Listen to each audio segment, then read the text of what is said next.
𝗧𝗿𝗱𝗶𝗁𝗲, Sabbatai Zevi, the mystical Messiah 1626 to 1676. On the other hand, the Safe school preserved a tradition going back to the early Spanish Kabbalists, unknown since Moses de Leon, according to which the Messiah is a reincarnation of Adam and of King David. The three Hebrew consonants forming the word Adam can be read as an acrostic made up of the initials of the names Adam, David, Messiah. The earliest Kabbalists, such as the author of the 𝗲𝗲𝗶𝗴𝗲𝗶, believed that the Messiah was not subject to metempsychosis. His soul, when it finally descended, would be quite new. The Lurianic system combined the two contradictory traditions. The Messiah's nephesh, ruach, and neshama, or possibly sparks deriving from their root, was subject to metempsychosis and had to be saved from the Kalippa, much as the souls of the patriarchs and other saints.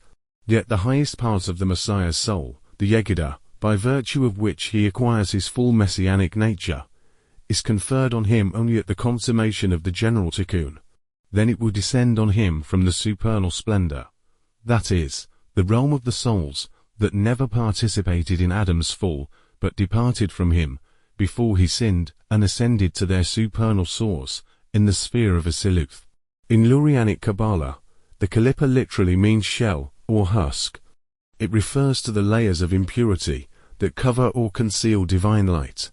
According to Isaac Luria's system, when the primordial vessels shattered in the process of creation, 𝗍𝗏𝗱𝗏𝗄𝐿, divine sparks fell into realms of separation. Around these sparks formed the kalipot, husks that trap the light and keep it hidden in the domain of the other side. Sitra Akra. Human action through mitzvot, commandments, and spiritual refinement releases the sparks from the kalipot and returns them to holiness, repairing the cosmic fracture, tikkun. There are levels of kalipot in Lurianic teaching: kalipot noga, translucent shell, a mixture of good and evil, connected to neutral desires. It can be elevated when used for a holy purpose. 3 completely impure kalipot, the husks of absolute evil, which cannot be redeemed until the Messianic era. Mystically, the Kalippa also represents the spiritual shell of ego and material attachment that hides the divine reality. In this sense, Luria described the work of the soul as peeling away husks to reveal the inner spark of holiness. The goal of spiritual work is to peel away these shells and release the sparks back to holiness through mitzvot and proper intention.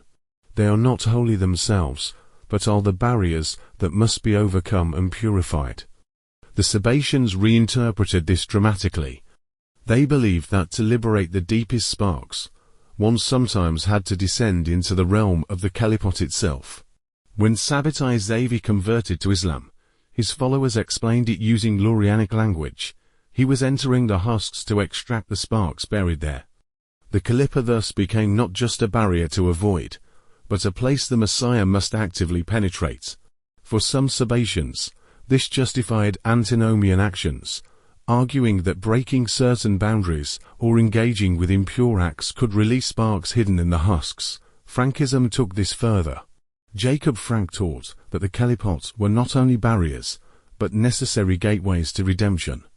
He claimed the deepest divine light was trapped beneath the darkest shells, so ultimate tikkun required shattering all conventional holiness and plunging into the other side.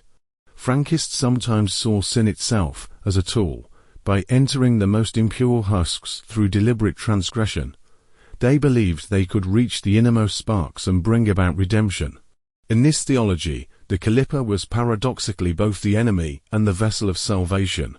This inversion of Lurianic doctrine, turning the Kalippa from something to be removed into something to be entered, became a cornerstone of Sabbatian Frankist thought, and their justification for secrecy, transgression, and holy fraud.